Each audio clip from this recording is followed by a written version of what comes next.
Lance Stephenson recently decided to leave the only home he's ever had in the NBA, taking the advice of his agent. Stephenson turned down the Pacers' 5-year, $44 million contract for a 3-year deal with the Charlotte Hornets.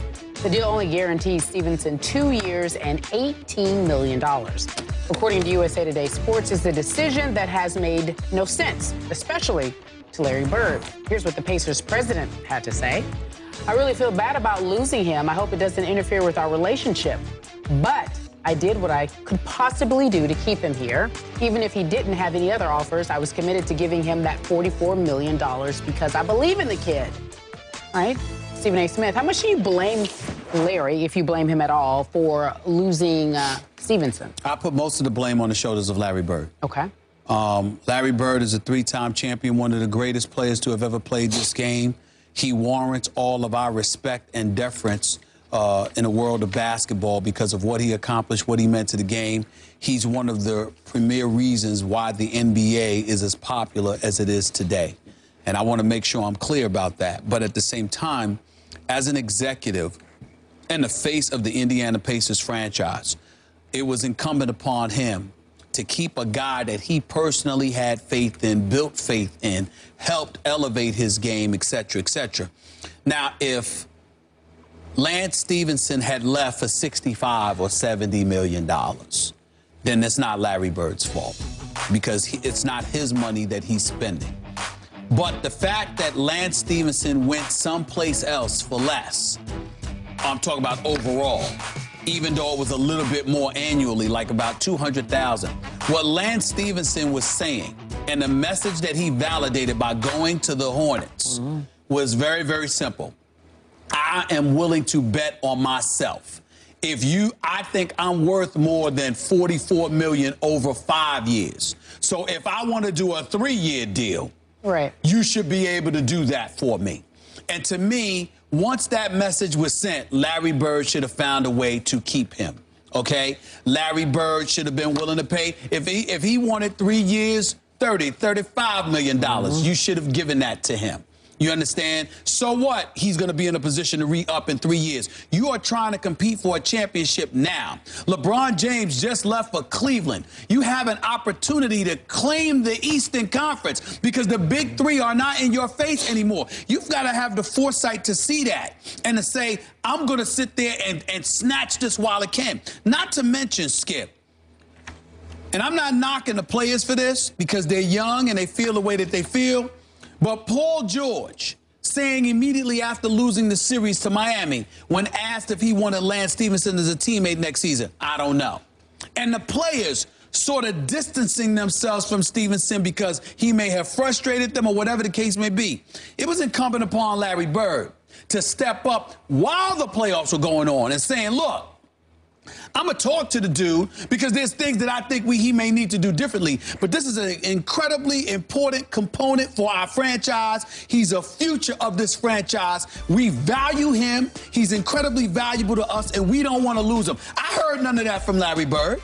And I'm not saying he didn't say it, but it wasn't bloated loud enough where it really resonated nationwide. We were speculating throughout the playoffs whether Lance Stephenson would be in Indiana or not and how much money he cost himself because of the antics of blowing in the air and all of this other stuff. We were questioning this stuff. Larry Bird could have put all of that to bed, and he didn't do it. And I dare say, it may have cost the Indiana Pacers a shot at the Eastern Conference crown. This is going to be a devastating blow to this team because Lance Stephenson, even with his theatrics, he can ball, and more importantly, he got a lot of heart, and he ain't scared, and he rises to the challenge. That's a devastating loss for the Pacers. As you know, I'm a Bird fan as a player, as a coach, as a GM. But Larry Bird blew this. He lost Lance Stephenson by criticizing him after Game 5 of this past year's Eastern Conference Finals. And I want to point out, Larry Bird as a player, by all reports and accounts, might have been the greatest trash talker in the history of this league. That's right. He got Dr. J to punch him in the face. The peaceful Julius Dr. J. Irvin to punch him in the face. I'll never forget it. Again, I was covering the Dallas Mavericks when Mark Aguirre was a star. Do you know Mark? Yes. A little before your time. I know Mark Aguirre very well. Yeah. Mark Aguirre told me after one game in Boston, Larry Bird psychologically destroyed him, especially when the ball was dead, when he'd lean over to him and whisper something to him. You ain't, you know what? Right. And watch what I'm about to do to you. Yikes. And, okay, this is the guy. So that was covert. Lance was overt. And what happened with his overt antics in Game 5? What happened to LeBron James in Game 5 of that series? Whether you want to credit Lance or not, sure. LeBron goes for 7 points on 2 of 10 shooting, and he had obviously the fouls, and they're all questionable, some of them were questionable. But the point is, he got LeBron off his game. However he did it, he did it. He was your only hope to win Game 6. And what happened in Game 6? After Larry Bird pulled Lance aside during a practice after Game 5 and told him, stop it, quit it. You're embarrassing us. No, you're not. You're not embarrassing them. No, you're giving them the only chance they have. Right. You're giving them, as Michael Jordan just said about the player he just signed, some edge. It gave them edge that Paul George didn't give them. Yet Larry Bird said in these remarks, were they to Bob Kravitz? And he just essentially said he hopes he doesn't ruin the relationship. Did you read this quote from Larry Bird? He said, when he used to go to practice, when Lance was on, he was by far our best player, and he worked. He was by far your best player. There was this other guy named Paul George that was an MVP candidate for about half a year. Yep. And keep in mind that it was easier to lose Danny Granger, not just because of Paul George, but because of Lance Stephenson. Right. So why would Larry Bird criticize Lance? Why would he burn some of that bridge that he had built to that kid? And he's still a kid to me. And he is a wildly talented young man. He's got some issues, but I like most of them. And he said that Michael told him, you got to calm it down a little, but I love your edge. Yeah. Okay, good for you. It was a great signing for Michael Jordan, whose team is on the rise. Can I say something? Larry Bird, in this particular instance, I'm not going to generalize and character assassinate him or anything like that, because I have too much respect for him. But on this particular issue, Larry Bird was lazy. It's just that simple. And here's why.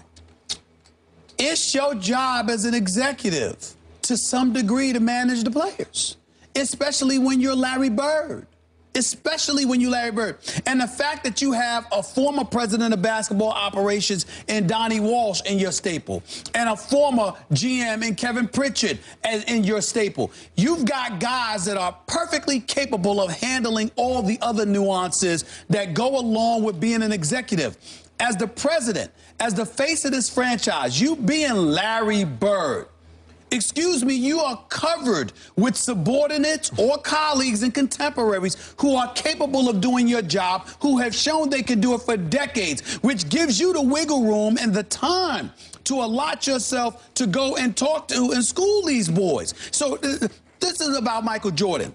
Understand something about Michael Jordan. For better or worse, and Charlotte is on a rise. And my brother Michael Jordan's doing a hell of a job right now. He is a struggle. It took a while. He's making a lot of good decisions. And I'm pleased with what I'm seeing from Charlotte, okay? But let me be clear. Michael Jordan may have been wrong from time to time. But what he never was lazy. Now, he don't want to be a dog and pony show trying to go out there and pump and be the marketing dude to sell his franchise. That's not how he rolls. Michael Jordan is different than that. And nobody's saying that Bird should have done that any more than somebody saying Michael should do it. But what Michael does is Michael will talk to players. Michael will get in their face. And if necessary, Michael will put on a jersey and go out on the court and try to school them if he has to. And what I'm saying is, I don't see stuff like that from Larry Bird. And you bring up the point, Larry Bird talking smack, one of the greatest smack talkers. That makes it even more unforgivable that he lost Lance Stephenson. Because if it wasn't for those antics by Lance, would we have been talking about him leaving Indiana at any point? Not at all. So you got caught up in the blitz that the media was with. And even though I said I didn't like what I was seeing from Lance Stephenson from time to time, I also went on the record saying it was completely overblown. The dude didn't commit a crime. He's trying trying something because nothing else has worked against LeBron and those boys. I might as well try something. Why not? People are treating him like, like the kid is a problem child. Why? Because you're getting on the court and you're trying to play mind and psychological games because nothing else has worked. It didn't work. But why not try? Well, it worked in Game 5, I thought. I'm just saying that Lance Stephenson's upside is incredibly more significant than his downside. I think that people used it as an opportunity to knock him down. Larry Bird got caught up all in the mix, and as a result, he lost one of his better players and may have cost himself an Eastern Conference crown. Yeah, I don't know if I go along with the word lazy. I don't know if what I'm saying he is was remiss in his. No, I'm saying you got to skip part of your Larry Bird. You got to work that.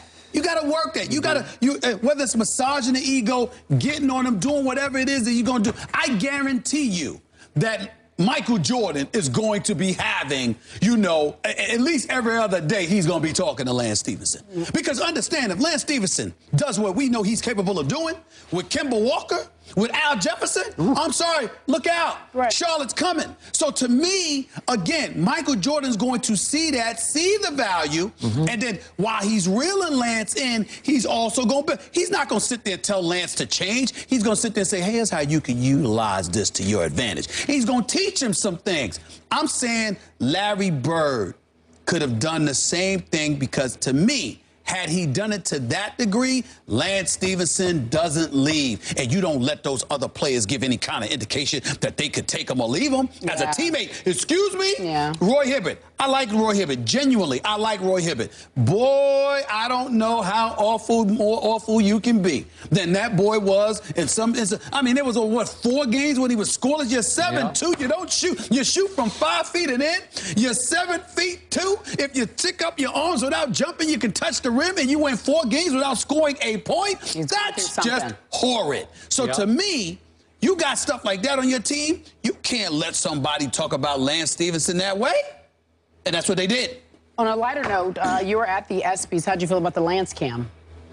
The what? The Lance cam when they were blowing. You know what? When him and Drake was blowing, it was funny. It really was. And Paul George was a good sport too. I thought Drake was hilarious personally. Great. He was really And good. my favorite though was his skit with Blake Griffin.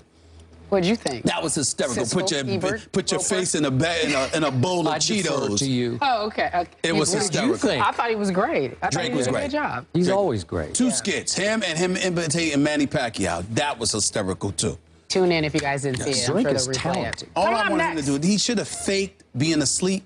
Oh. Because that would have been Lakers similar came to up Manny empty Pacquiao. in free agency, but Kobe says he's really happy.